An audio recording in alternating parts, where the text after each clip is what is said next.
Hey everyone, and welcome to All Things Grace Podcast. I'm your host, Dr. Michelle Majors, and I am on fire about today's show titled "From Conflict to Community: Restorative Strategies in Nonprofits."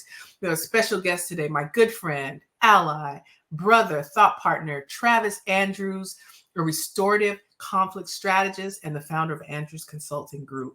Okay, so we're talking about we're diving into the fundamentals of restorative conflict. What is restorative conflict resolution?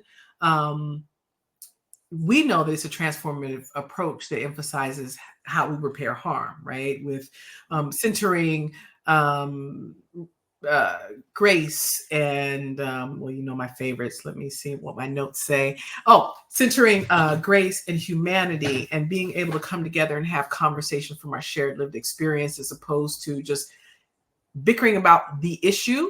It brings the whole person to the conversation and our stories that have us see things the way that we see them. And so that we can have communication that speaks to those values that are rooted in our humanity and our lived experiences and the way that we've moved throughout the world. So Travis brings a wealth of experience from working with various organizational settings, including nonprofits like Columbia Legal Services. I see you, where we got our start together.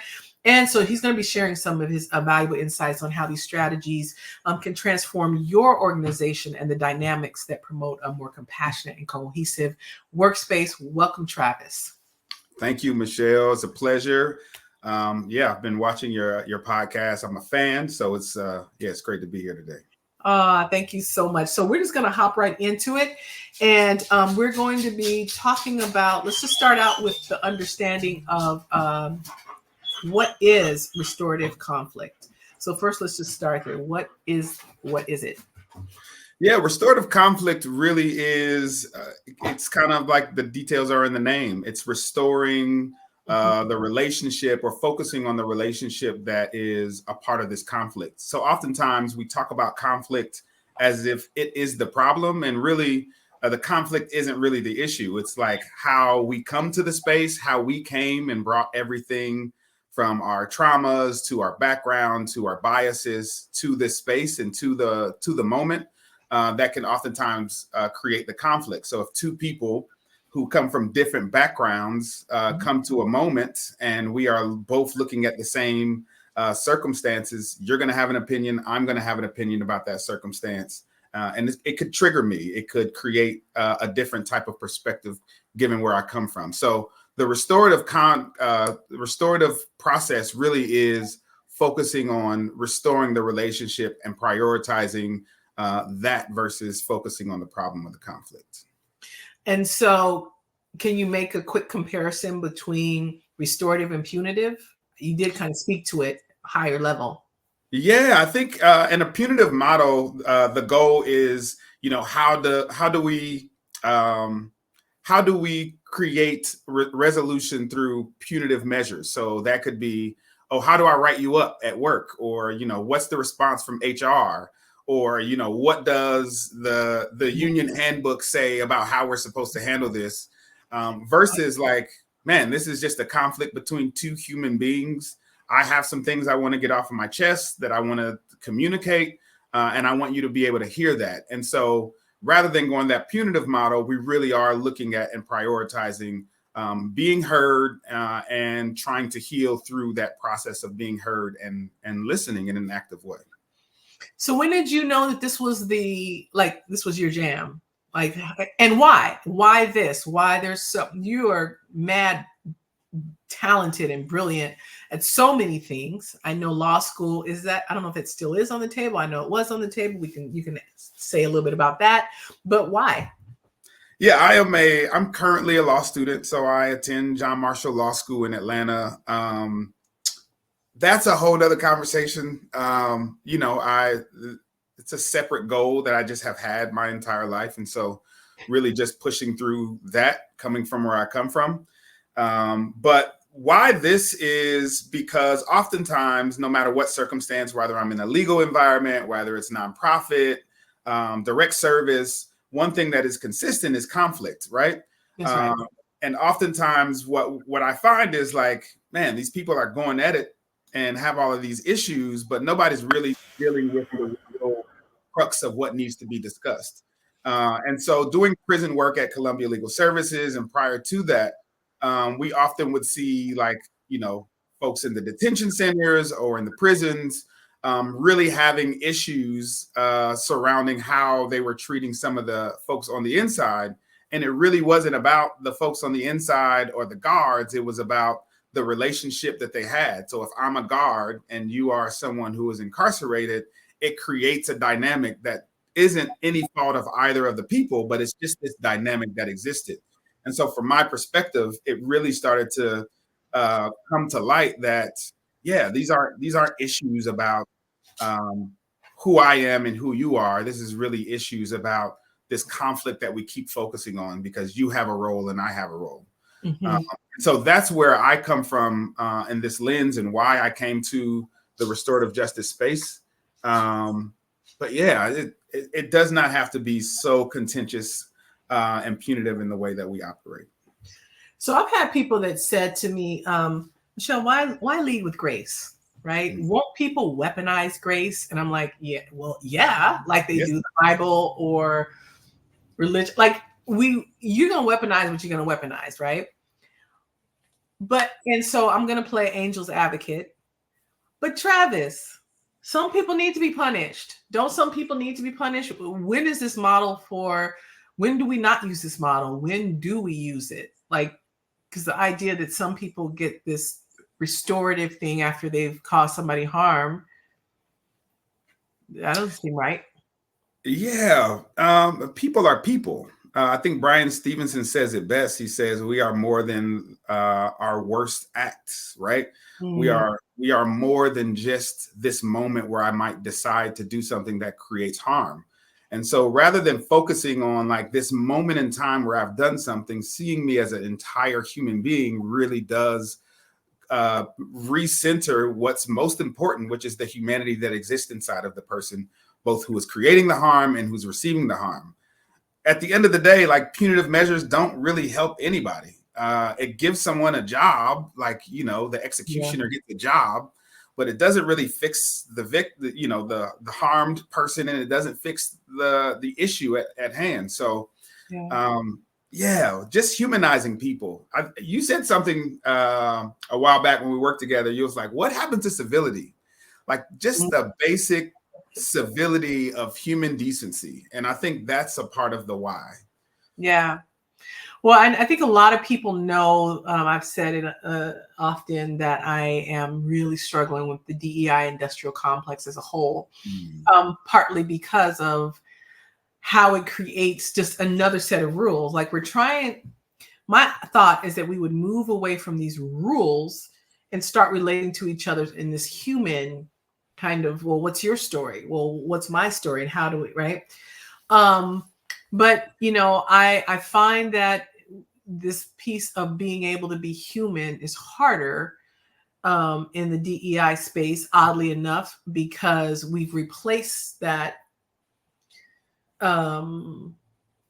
We replace centering what is your story and what are you about with don't say this and don't do that. So I have a couple of white, these are my girlfriends, they're colleagues. We do work together, we overlap, and sometimes we share clients and do projects, joint projects. They know about my family, they know intimate details of my life, right? But recently I got my hair cut and colored and they would not say a thing. Why? Because the rules say, you don't ask about a Black woman's hair. Well, wait a minute, we're friends. We're friends, right? And so I'm finding the struggle of replacing like these rules that tend to don't say this and don't do that. And we don't take time to center the nature of a relationship. What is our relationship? Right. That should be. Now, there are some people who I don't know. And the whole thing started because, we have folks going around touching people, touching your, oh my God, let me see your hair. Do I know that they're the cultural narrative around Black hair? Yes. Do I know how that we've had to pass legislation to not discriminate based on a Black woman, specifically like braids and things that are specific to Black women? Yes. Do I know the importance of having autonomy over my body and not having people yes, Mm-hmm. these are my friends. And they're like, I'm not going to say nothing. Mm-hmm. Right? And Right. so what are your thoughts about this idea of punitive versus restorative, and how we move people to a more restorative conversation from our need to set things right when somebody does harm? Who's Right. going to pay the price? Who's going to fix, who do we, and I would say hold accountable, but who do we blame Right. for the problem here? So can you talk about those nuances between the two, and your thoughts about how do we how do we put restorative into place? Yeah, so I think relationship is at the crux of this issue, right? So like your girlfriends, like you said, y'all have the relationship where, there isn't that taboo kind of issue where of like, I can't say anything about your hair. And I think there is also the lens of yeah, like what you said. It's like when you're in DEI spaces, there are these rules that apply, right? So you can't ask people about their culture. You can't ask people, how do you all celebrate Juneteenth? What are some of the things that we can kind of lean into around Juneteenth? So like even that is a triggering question for some folks. From my perspective, it's about relationship. So is if I don't have a relationship with someone, I probably shouldn't be asking or mentioning those things. But when we're in a workspace, right, and we have dedicated ourselves to learning together as a cohort, as a body of folks in an organization, yes, there are, I think, should be boundaries, and there should be space to be able to lean into some of those conversations. To your point, like this, DEI industrial complex really has started to it's like DEI and HR are the same thing now. So they're creating positions where you run HR and you run DEI collectively as one body of work. And I don't think that that's productive. I think it is counterintuitive to the point of what DEI is. It's about storytelling. It's about me knowing who I am, what my boundaries are, where I come from, and being able to lean into conversations based off of that, not to avoid those conversations, not to penalize folks for those conversations, but to be able to lean into them in a way that is with grace. Yeah. And also that allows us to learn and kind of feed off of each other. So yeah, I completely agree with that. That's the first time I've heard the DEI industrial complex. I'm gonna have to write that one down real quick. Well, I mean, I had to kind of put it in that context because when you think of the prison industrial complex, you understand we're talking about judges, we're talking about prison wardens, we're talking about education system, we're talking about all these different ways that tie in to make it a complex of different players that fuel and add to the prison system in the toxic ways that it is, right? Right. And it's the same with DEI. So now it's the DEI practitioners, it's the executive directors, it's folks coming into the conversation with, it's the beating up on each other, each other's language, disrespect, just there's bullying. I'm seeing all kinds of stuff, and not just with white leaders and white folks. I am seeing bullying and all of that, and weaponizing DEI itself as a construct that was designed, I believe, to bring people together and be able to create spaces where we can have people that are heard, seen, and valued. And now we've just gotten new language to beat up on each other. And I'm like, it's the human part is kind of like disappearing, and it's just another oppression tank. Where folks are, because what I don't want to see is, in the name of one group having voice and feeling liberated, we have another group that now feels like, hey, I don't want to participate in this, and why do I have to? Right. I'm like, if we don't acknowledge that there are people who don't want to participate, then we're doing the exact same thing. It's Right. just more the same, right? So can you talk about or give an example of when you have implemented or had gone through some kind of restorative conflict strategy, Mm-hmm. and you've implemented something and how it's changed the organization fundamentally? Yeah. So this is a most recent situation. So I worked with a very well-known nonprofit social justice organization with well over about 500 staff members. Mm. And they were going through a really difficult moment based off of some historical context, as well as, just some ongoing issues. And they had turned over, new leadership. They had, put in all of this work to really try to separate themselves from some of the most toxic moments. And as a part of that, unionizing comes up. And so as folks were unionizing, there was some very troubling language that was used by some of the folks who were negotiating in that union. And so in my role, in my responsibility, I really tried to navigate and mediate, as best I could, the dynamic to, on one side, say, hey, this is problematic language. This is troubling. Folks have reached out with an olive branch to have this conversation, and you all are have not responded at all. And so from the other side, I don't think this isn't this conversation is both about your harm, but it's also your harm is informed by the intent. So it might behoove you to hear and listen through some of what their explanation was through that. Not that that's the crux or the focus of the conversation, but it really does inform how you take what is said oftentimes. And so what I implemented and what I did was really tried to navigate different conversations. So we created a series of conversations where folks could come together, where one side really did just sit and listen.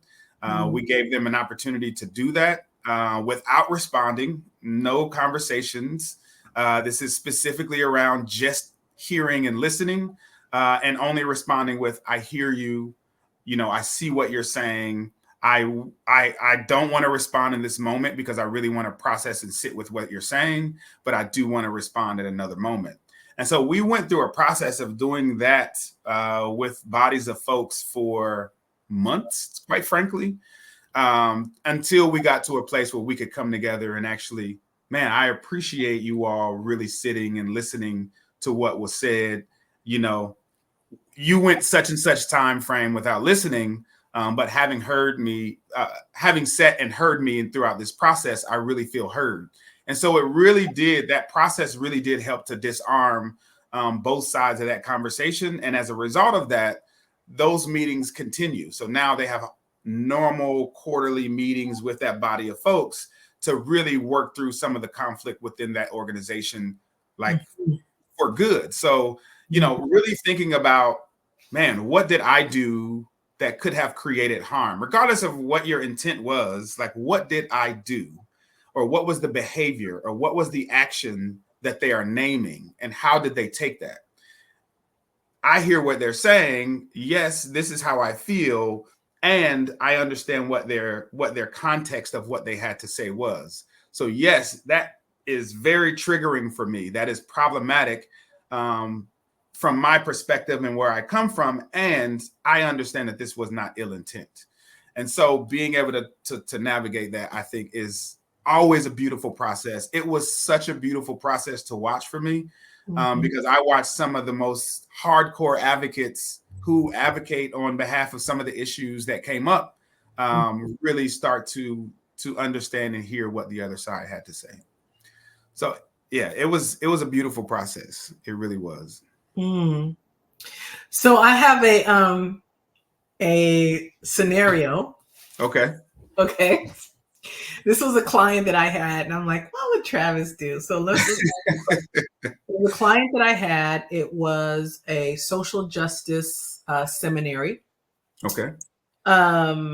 But deep, deep, deep, deep roots on being the first to center Black theology and Black womanist theology and queer theology, like just deep, long roots, long roots. Okay.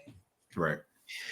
And so have a situation where students say, hey, we want trigger warnings on these things that y'all be sending out. Now, listen, whatever. I'll get to my own little thoughts about all of that. And we just want trigger warnings because we want the opportunity to be able to choose whether or not we have the mental, the emotional, the capacity to manage with all that we got going on in our own trauma and our own schoolwork and all finals and all of that, if we want to process another Black man being killed by the police, whatever it is, right? So if you say trigger warning, that tells us, oh, this is going to require us to have an emotional lift. I'm going to wait until I'm in a space to do that. Mm-hmm. Faculty is like, nah, bro. Because that's not real life. Right. Not real life. And if you are doing work that is, approximate or clear, related to spiritual lifting of others, that life happens and people don't care what you got going on. When they come to you and say, look, my child was just in this Uvalde, and I typically would go to God. I can't even with God right now. I'm coming to you, right? And you don't get to say, hey, I need a trigger warning because I can't do the lift right now with you, right? That's not reality. So faculty or students are saying, faculty, they're tenured. They have all the power. If they don't want to remember our pronouns, if they don't want to give us trigger warning, they don't have to, and we can't do anything because they are tenured. Faculty is saying, wait, Michelle, they got all the power. One false move and I'm canceled. My whole legacy of being an educator, all of that is all on the table if they decide that I'm going to be the next hashtag. They got all the power. Both of it is true. There's social power, there's institutional power. So they come to Travis and say, Travis, what do we do? I think, come on, it's only fair that you give us, it's a small ask. But there's other folks of a certain, age group that's like, whoa, must be nice to have the world say, I'm going to allow you to process things. No, that's not real, right? So, and I'm not saying that that I think that way, but in my age and my sensibilities of being a Black woman in this country, there is a very real part of me that's like, oh, really? Right. You need to have it like that. I sure do wish I had a choice, but that's the generational thing that's happening as well. So what do you do, Travis? You're sitting at a table, you got faculty over here, you got students over here, and all eyes on you. Where do you start? I start with finding the commonalities. What do we both agree with? We agree that this is a terrible issue. We agree that it could be triggering potentially, right? We agree that those folks didn't deserve that, right? So let's find the common ground first. Let's discuss that before we get into who feels the opposite way of whatever that may be. No. Identify our commonalities. And then from those commonalities, let's start to unpack what are the areas now where we might feel a little differently, and explaining why we might feel differently. Like you named generational, right? So on one half, you have tenured folks who have been here for a while, and let me add myself into this. Our generation operates differently, right? So Black and brown folks we don't get to choose to be a part or impacted by some of the things that we see. it just is what it is. When I see Michael Brown, when I see George Floyd, when I see those things, I can't help but to feel or see myself in them. I don't get a choice in that. And I'm raising kids. And a part of how we've raised our kids is to be more sensitive about what we feel, how we are impacted by things, and how other people might be impacted by those things too. And I don't, there's no wrong or right answer. That's just where we are as a society. And so let me hear from your perspective and the why. So it's not enough to tell me I need a trigger warning because we can't prepare. That's not enough. Like, where do you come from as a person? What is your background to where this is such a trigger? Because the reality is, like, our triggers are our responsibility at the end of the day. I can't blame somebody and say, oh, you triggered me, so you're in the wrong. Like, no, it's my job to navigate my triggers. My dad used to tell me it's like your job to tame your beasts. Like, that's your job. So, yeah, we have to find a way to hear those different perspectives and explain the why behind it. And I think starting with that place, you can get some information and some understanding on both sides that at least allows us to start to have a conversation from a place of understanding rather than focusing on the conflict of what we disagree with. So that would be my first start. And then whatever comes from there, like, we'll have to play by ear. Yeah, I think that is really good. I really think that starting with that place of alignment is, I think that is my go-to. I never articulated it, but I just do it. I just did it. But I never would have thought to even say it as a step because I'm not present when I am doing what I do a lot of times. It's just more of an instinct. So what are your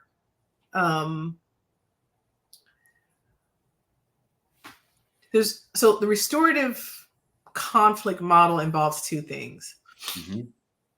I think one is tending to the issue that we need to tend to. Right.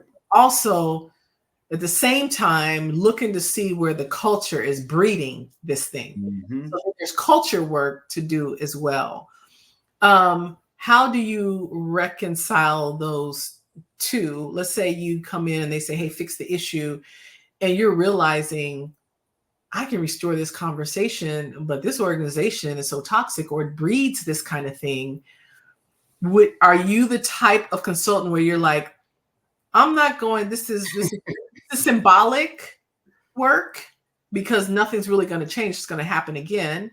Or do you say, you know what, I'm going to go in and get this little corner that they give me and try to do as much as I can with that corner?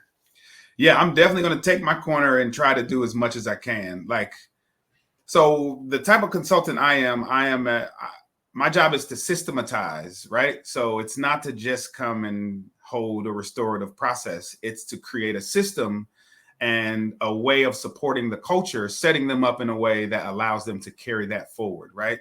So that's what we call transformative justice. So you have the restoring portion, and then you have the transforming portion. The transforming portion really does focus on, okay, so what are the cultural things? What are the systems that are in place that are creating these conflicts? So to me, like, in your scenario, like, okay, I would assume there's no policy around not doing trigger warnings, right? But there may need to be a co-model team that evaluates each of those scenarios and how it is going to be communicated out. So if you have, 6 students and 6 staff members, or 6 students and 3 staff members because they have positional authority, creating a body of folks who can evaluate those things and come up with some solutions that could potentially resolve the conflict. So we call it equity team. There are folks who call them ERGs, employee resource groups. Like, those types of bodies are really good at, like, navigating through those different types of conflict. Because once you have those folks in that space and you start to engage with people, again, you are building the relationship now. And now that relationship allows you to really understand where folks are coming from. So now you're not just Professor, X or whatever your name is. You're like, oh man, Professor X is a part of this team and he's really committed to what we're doing. And so now we can work in kind of tandem. And it's not going to be easy in the beginning. Like, it's not all roses and flowers. It is contentious. It takes a lot of work to get past those points. But once you get there, yeah, you can really, really work magic. That's kind of my motto. I try to create a team that takes over, that has a equitable balance of power in those spaces. So you need decision makers in those spaces. And really the folks that need to be driving it are the folks who are impacted by what those decisions are. So I want to pivot for a second. Okay. I want to talk about, I know recently I was in a situation where it was just these two folks. It just was not going to happen. And I've had folks, you know me, there's just some folks, there was one person that, me, I was like, that person drives me nuts. I'm convinced that they wake up in the morning and go, how can I mess with Michelle today? And all the work Michelle's doing, right? So sometimes people don't get along, and while things are healing, I say, between two folks, nobody wants them to either of them be fired. Nobody, it's just they don't get along, and it's bad for everyone. Mm-hmm. I had to create an interim justice solution just while we're trying to figure stuff out, because I couldn't think, they could. It was heightened, and every approach was it was challenged by them. They've already decided who the other person is and what they're capable of. Right. And once they've made that up, it's harder to have a conversation. So have you ever had to put in place any kind of interim or temporary solution while things were being handled? Or is it like, no, we stay right here and we deal with it till it's done? Yeah, it depends on the circumstance and how,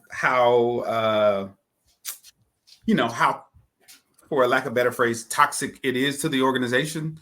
So you and I have seen where folks can be completely toxic to an organization, and it can spin things completely out of control, right? And so if we're dealing with that type of situation, we may need to, try some more direct, interventions about, and even, dare I say, rules, guidelines for engaging in those moments.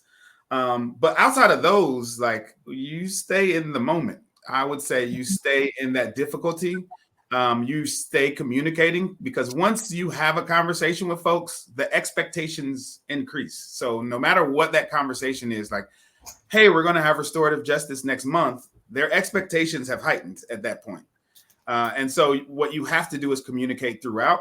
But I think that there are little tidbits of things that you can do along the way. So giving folks material. So one of the things that I do is bias assessments with folks. So who I am as a person, like, we talk about biases as though we're not supposed to have them, but who we are as people, they are natural in who we are. So rather than trying to avoid our biases, we need to be informed of our biases. So me, like, I'm an Ohio State fan. I don't like anything Michigan, right? I know I have that bias. So when I step into a space, if I see a Michigan shirt, I already know, like, man, I probably should check how I talk to this person. If we're anywhere during the Ohio State Michigan game, I could probably show up in a particular way, or feel a certain way about this person. And so giving those bias assessments, those self-assessments, implementing different opportunities for your own individualized sessions of going through and inventorying who you are and why you show up the way you do. So evaluating how, if I was raised, if you don't go to class and you're not prepared, then you ain't serious as a student. Well, if my mom is addicted to drugs and my dad's not home and I don't have a pencil because we can't afford a pencil, and I show up to school and I don't have those resources, that informs the why I show up without those materials. And so rather than judging me based off of your bias, you can have an process. So understanding these different parts about yourself really helps to set the stage for whatever restorative process that you may be coming with.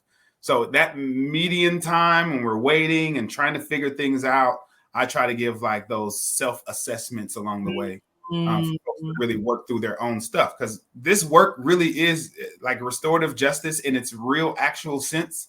It's self-work. It's me understanding who I am, why I am triggered in the way that I am, what I have to navigate within myself. Because anytime you get mad, it's you that is mad. It's not the other person. It's not the other person. Like I said before, you have to navigate your own triggers. So that's the work that I usually try to do in the interim. Like, what are your self-assessments that we can really implement? And have some tools. Yeah. That's good. So we know that we have background doing this work with legal aid organizations. Just to, love our attorney folks. They're just a little different. Love my attorney friends. But when your whole job is to prove a point, this is a very fond shade that you're seeing right now. We know you love attorneys. We know. So one of the things that I see a lot is you have these attorneys that are just beloved in community, and they are good at what they do, and they've been doing it a long time, and they've crafted out their corner of the world and do it in a way that is natural and instinctive to them, right? And be able to do this work. And we all love them. And then we bring in this equity work that requires them to be more accountable, to show up to things that they didn't have to do because they were just kind of alone. Collaborative, to be more collaborative. Yeah, right. But it feels like we're asking you to be more accountable. When you ask somebody to be more transparent, they hear it as you asking them to, you checking them, right? Like, why do I have to be more, transparent with what I'm doing, right? And then engaging in this equity work and really starting to look at ways in which they move that are not really equitable. But we're like, oh, that's just how Tom does it. Yep. And we love Tom. Tom is great. But if we're implementing systems and structures that require Tom to fundamentally change, and he can't be as free when he does his work, it becomes a problem. Nobody's going to fire Tom. But we also need to be honest that Tom still kind of does what Tom wants to do. And there comes this moment where we got to hold Tom accountable for the sake of the movement. I have a client right now who is, look, he's on his way out. Like, he's on his way out. So let's just ride it. I'm not going to fire him. And we don't want that, but we want accountability. And so how do you reconcile the two, where it is not uncommon at all to have an attorney that's been doing their thing for 30 years and now got to deal with all of the stuff, the rules and the accountability and the transparency and stuff that comes with this work, and they can't hold them accountable to it. Where do you even... And that becomes an issue because people are now looking like all of this work is trash if you're not going to hold this person that we all see accountable. So this brings up so many memories, Michelle. I'm a little triggered now. I know. No, so I say first and foremost, equity requires us to make space for every type of worker and performer, right? So that's first and foremost. So Tom isn't in itself wrong for the way that he functions and the way that he operates. I want to say that first. Okay. And I think that the times have required us to be something different. So when I started at CLS in 2016, like, the work looked completely different than it did in 2020, and it looks completely different now in 2024. And so that's not a organizational call or requirement. That comes from our clients. That comes from the community. That is a call of the movement and the times. And Mm. so it's not about the organization. It's not about Tom. It's not about the executive director or the strategic planning process. It's about the call for the moment. And we're all responsible, no matter what era you come in on, we are all responsible for answering the call of what is required of us in the moment. And so my opinion is twofold, right? First and foremost, you have to accept the fact that you are probably going to lose people throughout this process. It's just a part of it. There are certain people where if you've been working for 30 years, I don't want to change. If I do something for 30 years, I'm just being honest. I'm a tourist, not my bias, all of that, but I can be stubborn. So if I hit 30 years and I've been working in this particular way, maybe it's just time for me to go. Maybe this isn't what I want to, I don't want to do it that way. And so maybe it's time for me to step aside. And CLS, Murph did an amazing job at doing what we call a soft landing. So Tom wouldn't have to just leave the organization. It would be, hey, Tom, like, what's next for you? And how can we support you if this isn't what you want to transition to? Here's where we are. This is what we expect. To be a leader in our organization, to be a staff member in our organization, this is how we need you to operate based off of the times. And if Tom is not willing to do that, okay, well, Tom, well, what's next? How can you want to run for judge? You want to be, what are the next things that you want to do in your life? Along with that is, if Tom does decide to stay, then you put some guidelines in place to really help Tom's transition into what it means to be successful in the moment. And so that might look like saying, having meetings once a week with your team to communicate what it is that you are doing this week. Stop. Or, now we're going to hold weekly meetings with all staff and all attorneys and the whole team so that, this isn't being siloed specifically to attorneys, but there are paralegals, there are community folks who are doing this work as well. And so to me, again, Tom, it might be that time. I love that one. Okay. Well, that definitely answers. I have two more questions. One I asked all my guests, but this one is my final interview question. And that is, there's the generational changes that are happening. And this is kind of part of it, right? The generational changes.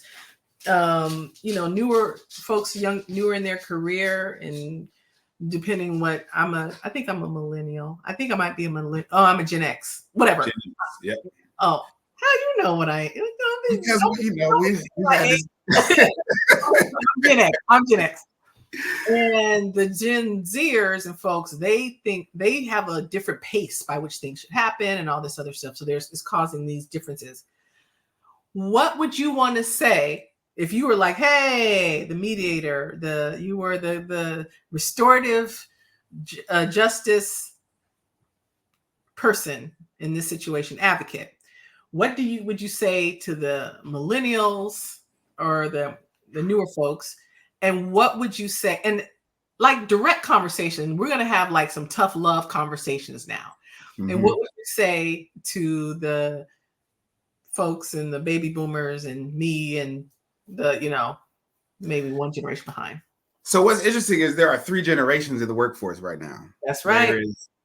So we have our Gen X, we have our millennials, and we have Gen Z, I think they're called. Oh, we got baby boomers. That's 4 because we got baby boomers. We still have baby boomers. Yep. So there's tough conversation first, and then I'll soften it up a bit. Okay. Baby boomers, we are at a place where the vast majority of the way that things were done when you were at your peak in the workforce are no longer functioning in the same way. It just is what it is. And we all will face it. Gen Z will face it one day. And so a part of what I think that generation really should be doing is finding ways to support the folks who are now becoming the leaders. So that is your Gen X, and your millennials are really stepping into those executive director roles, the leadership roles. So rather than trying to be the person who's still on the ground doing this work, find a way to begin to coach the folks, because one day you're no longer going to be in the organization. We could really use your coaching and your wisdom now, because once you're gone, we don't have those opportunities in the same way. All right. Gen X and millennials. You are not as sharp as you think you are. It's not the same. And I'm talking to myself. It's not the same. You're not as sharp and you're not as up on times in the way that you think you are, that I think I am, because things have had to really accelerate in terms of pace, especially over the last 4 to 5 years. The more that we've seen in the media, we've seen people dying on camera, on our phones, on our computers. That is new. That was not a thing. Other than Rodney King, there was no footage in our lifetime of seeing and watching those things happen. And at the same time, you have the wisdom, you have survived the crack epidemic, you survived the 90s with the super predator myths, you have survived COVID, you survived Y2K, you survived 9/11. You are built for tough. Your job is to get into these leadership roles and steer that thing like your life depends on it, but not as the director. You are of support of the new generation. New generation, you are not as wise as you assume that you are, right? That doesn't mean that you don't have anything to offer. It just means that I was younger at one point in time. I thought I knew everything. I thought I could wave a wand and I could fix all legal aid issues in society. Like, that's what I came into this space thinking. That is not realistic. It is a process, and it does require planning. It requires patience in a way that I think a lot of folks in this new generation haven't had to do. Everything is immediately available. I can literally find out anything I want to find out in seconds. I have the world in the palm of my hand at all times, and that technology is changing every year. So that patience piece, I think, really is going to be important for our Gen Z and our Gen Z and our millennials. So, like, really be patient, lean into the wisdom of your past generations, the folks who are in leadership roles, and really, like, if we can get our coaches, our leaders, and our advocates that die hard, we're not doing that. We're not going to take this. We're not going to stand for that. If we can align those bodies of folks in those generations, like, the movement is so much further in a short amount of time than what we think. I know that's a lot, but that's somehow you managed to hold people accountable. You know, grace without accountability, nothing gets done. And all accountability with no grace is basically what we see now, where you just hammering and bullying on people. You did a really great job of doing both, where you were very clear about, like, the what's up, what I asked, like the raw conversation, but it was always leveled with grace and for what people are experiencing, right? I love that you named, this is what it must feel, or this is, you know, what's happening in your world, as opposed to just say, hey, you ain't as wise as you think you are. I'm like, oh, say more, and you did, right? But that's the reality of it. So thank you very much for answering that question. And the last question, this is a question I ask everybody on a scale from 1 to 10. 1 is, this life is way harder than I thought. I'm out. I don't want to do this. I don't know why I got this life. I don't know. I'm ready to be done and try for another life next time. Like, I'm out. 10 is, I got this life. I can't even imagine a better life. Like, I've been chosen to have this amazing life. Like, I am beyond humbled. I love it. Right. And not compartmentalize the whole totality of your life. And if it's not a 10, do you know what would make it a 10? Yeah. So I would say I'm a solid 8. Okay. All right. And I'm a solid 8 because I never want to be completely content or completely satisfied. Like, I'm always going to grow. I'm always going to want to challenge myself. And there's always more to accomplish, right? And it's not just like achievements. That's just like, man, I want to skydive one day, or, you know, I want to partner with Michelle on a project. Like, those are things that I just want to keep making room for. So I think I'm on track to always be chasing a 10, but I think a good solid 8. Like, I feel very solid in who I am as a human, as a man, as a Black man, as a father, as a husband, as an advocate. I feel good about where I am right now, and I'm very optimistic about what is to come. So, like we were talking about manifesting before this conversation. Like, I'm a huge manifester, so I would never give myself anything less than an 8. Yeah. Yeah. Wow. That is so great. Yeah. Travis Andrews, it's been a pleasure, and I'm super excited to share space, but I'm even more excited about the space we're getting ready to share and the things that we're going to take on really quickly before you hop off. Where can we find you? What if we want to get in touch? Because I know people are going to hear this, and I just hope some of my clients don't call you being like, yeah, what's up with you, Travis? This Michelle ain't getting it done. But where can we find you?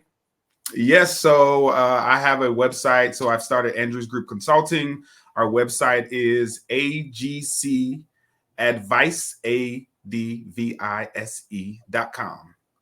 advise.com. Okay, say like, can we?